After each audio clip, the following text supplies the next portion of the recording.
Don't listen to the voice that calls in the night. It is not the sighing of the wind in the trees or the echo of a fading dream. It may be something more terrifying and evil, like the woman in the mirror. Sally, come to me. Sally, you must rise and come to the mirror. The voice again. I'm sure I heard it this time. It's so clear and commanding. Like many married women, Sally Kendrick spent her leisure afternoon hours touring the stores in search of that ever-elusive bargain.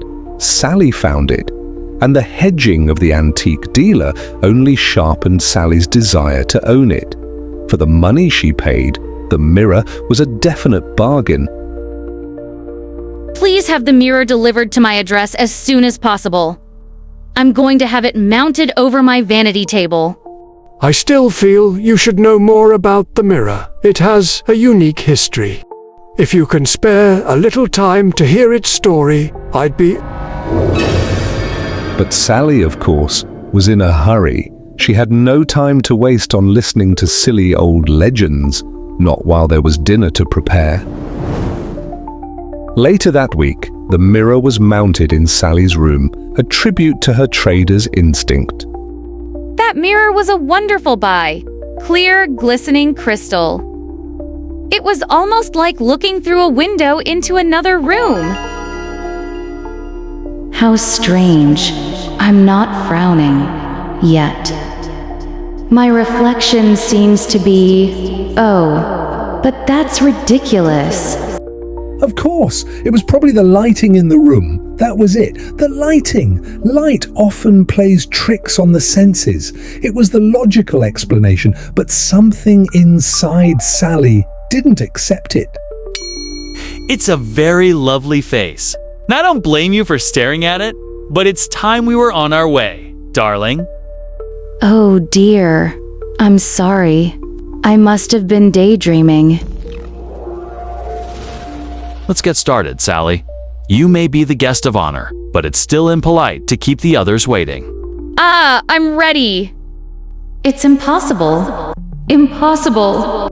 Sally may as well have not attended the party for all the attention she paid to the festivities.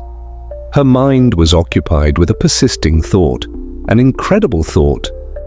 I've never seen you looking lovelier, Sally. How do you do it? Oh, it's you, Hal. I was just preoccupied. Are you sure your wife isn't in love with another man, Tom? She's been acting mighty strange tonight. Her mind's probably on the month's budget. Sally was the butt of more than one good-natured joke that evening. She neither heard nor answered any of it. Only upon her return home did Sally become aware of things, especially the mirror and the stare of her reflection. There was something about her mirror image which disturbed Sally, a subtle, elusive impression that the image was a distinct and separate individual possessing a life of its own. Seated at her vanity before retiring for the night, Sally once again studied her reflection. And once again, the queer feeling came upon Sally that it was not she who was observing her image. The reflection was studying Sally. There, I'm certain I saw it this time. I didn't change expression, but the image did. No, it can't be. It just can't. Sally was terribly shaken. Were her senses deceiving her? Was she given to hallucinations? For days, she avoided the magnetic mirror, afraid of what she might see, of what she might think. One night, Sally arose from her sleep. In the darkness of her room, a voice was calling her name. Sally. Sally. Why? Who is in this room? The voice came from somewhere on Sally's right, where the mirror hung. Fearfully, Sally rose from the bed to investigate. That was a mistake, but how was Sally to know? It was the image, animate and alive, with triumph in its voice and unholy power in its glowing eyes, eyes which held Sally fast, drawing her closer, ever closer. Sally was like a bird caught in the spell of a cobra's eyes. She felt the full impact of the horror, but could neither run nor scream. The eyes grew to monstrous size. There was a sickening wrench, and Sally plunged into dark space. Sally certainly felt herself being vigorously shaken, and she woke with a start. Tom stood frowning down at her. But the mirror, that devilish reflection, had it all been just a nightmare? Sally, wake up! Wake up! Oh, Tom, I just had the most peculiar dream. It seems to me you've been acting mighty peculiar this past week. Sally, I've never complained, but this last spending spree of yours is too much. I can't afford these things. But Tom, I haven't bought anything lately. I don't understand. Oh, you don't? Hey, what do you call this? Snap out of it, Sally. This batch of bills doesn't strike me as funny. But Tom, I never bought these things. I couldn't have. Tom gave up and stamped off, leaving Sally confused and frightened. A week's bill, dinner with Sally, signature mistakenly signed to them. A week has passed. Where has she been? Who have bought those things? Certainly Sally knew. It was you. You really threw me into that devil mirror and took my place here. Well, you'll never do it again. The mocking reflection seemed to grow large and menacing.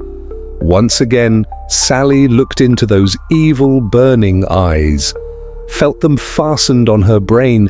Terror reached out, cut her as she coiled. Sal vainly tried to cry out against what she knew was happening. The mirror had undreamed of depths. Sally sensed its vastness when she passed through. It seemed like Sally would drift for eternity in that world of black, writhing shadows.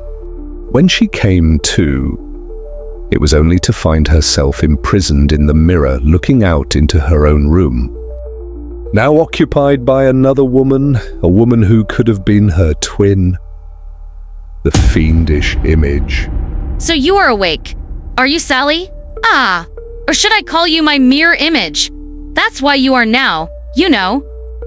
We've changed places, you and I. This time, for good. I've waited century for this chance.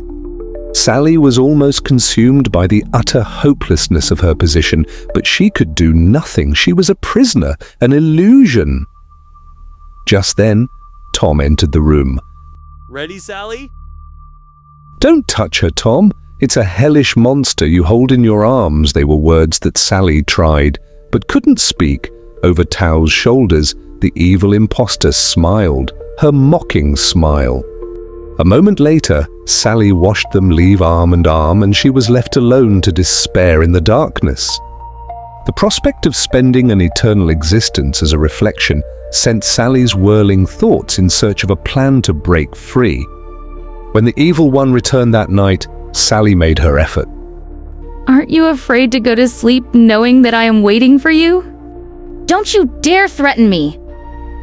I threw you into the mirror, and by all the powers that helped me do it, I'll see you stay there.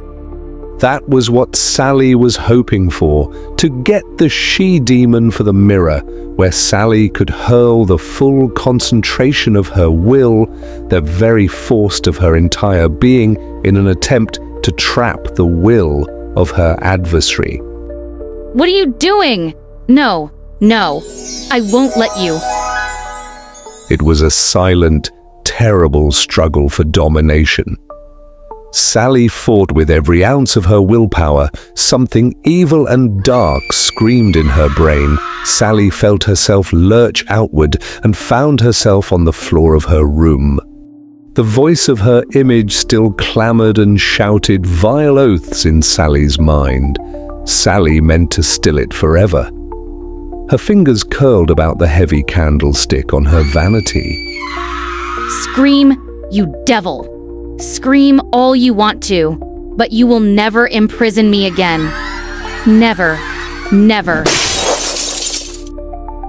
The screams were certainly lost in the cloud. Crash of breaking glass. The mirror and its evil occupant were no more. Sally, what happened? I heard it sound like the breaking of glass. It was my mirror.